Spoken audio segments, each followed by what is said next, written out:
Good morning, ma'am. My name is Meben C. Flores. So this is our topic, the child abuser, the effect of child abuse. There are seven types of child abuse. So first is physical abuse. So what this means? So physical abuse is a hurting a child's body on purpose. So for example, is a slapping, hitting, burning with a cigarette, or shaking roughly, pulling hair enough to hurt the child. So number two is emotional psychological abuse. So what it means? So hurting a child feelings, mind or self respect and over. So ito man ni so example is calling them stupid. So ginatawag mo sila stupid or useless or imo sila ginasingkahan or ignore them or so mo na ang emotional or psychological abuse. So number three is child neglect. So what this means? Not giving a child the basic things they need to grow, and for example is not giving them a food, clean water, leaving a small child at home and not buying clothes, refusing to take them in hospital when they are sick, or sexual abuse. So unsay pasabot ani?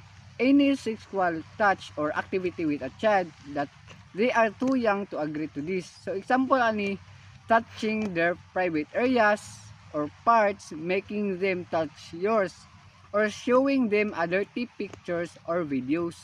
Number 5 is sexual exploitation. So unsa ni mga inani? So is using a child for a sex to get money, favors, or other benefits. So, for example, anis is selling a child to work in sex, taking nude pictures or photos to sell them in online, or forcing them to do innocent acts.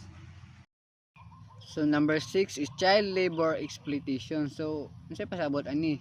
Making children under 15 work, especially in a dangerous job, so they cannot go to school. Example, making 12 years old carry a very heavy loads all day, work in a mine, or sell things at night. 7. Child trafficking. So, kasi basta pasabot. So, buying, selling, moving, or hiding children using lies, force, or threat to use them force for abuse of work. So, example ani, tricking a child with a promise of a good job, then locking them into work it for free.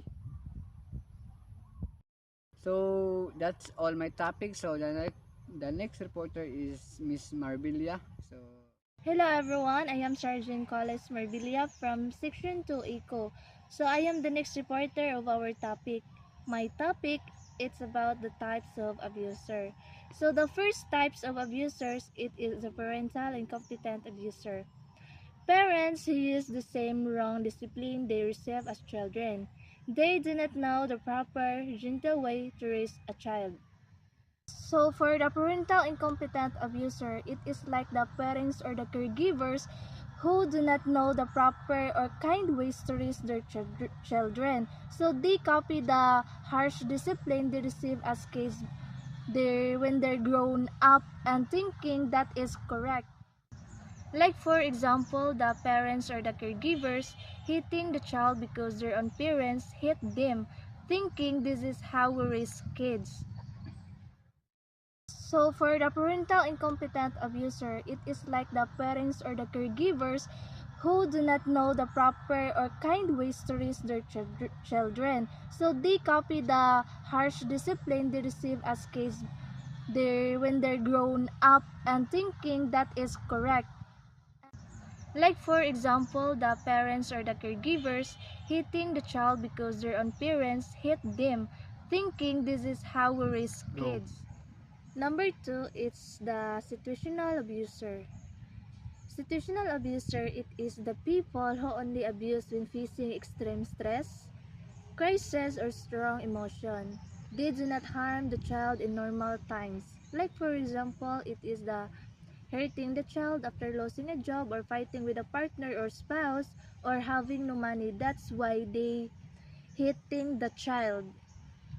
Number three is the accidental abuser. It is the caregivers who make very bad choices in discipline.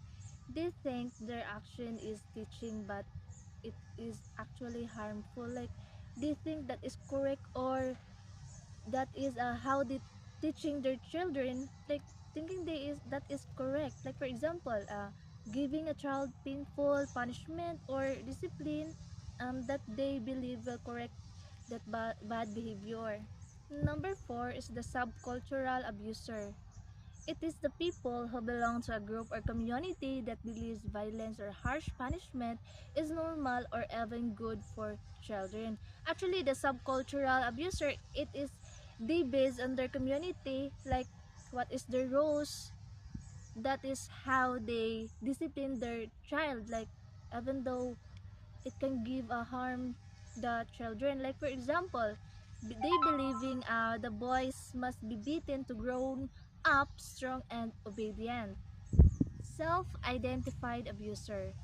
It is the parents or caregivers who knows their actions are wrong or and harmful, but feel unable to change or stop their own behavior. Like the self-identified abuser, like they know that their actions are wrong, but they cannot control themselves to get angry and hitting the child. Like for example, admitting, I know hitting is wrong, but I lose control when I get angry.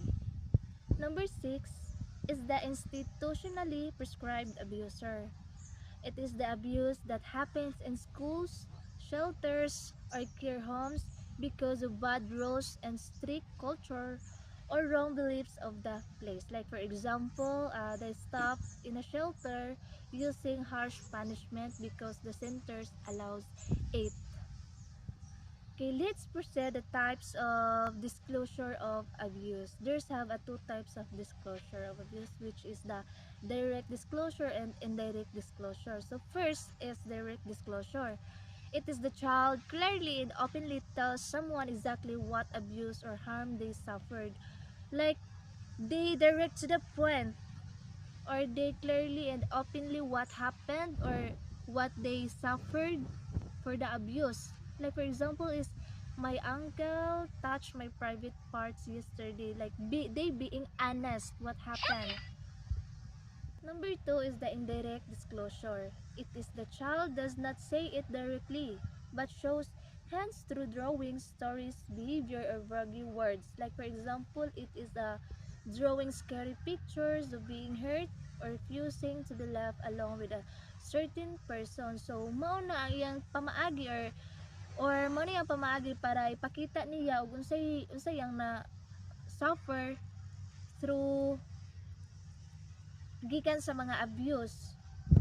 What is tertiary prevention? Tertiary prevention, it helps and support giving to children who have already been abused to stop more harm and help them recover. Like for example, it is giving counseling and safe shelter to a child who was abused. My last topic, it's all about the effects of abuse. First is the physical effects. What is physical effects?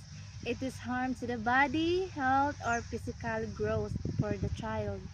Like for example, it is the permanent injury, sickness, and early pregnancy or death for child.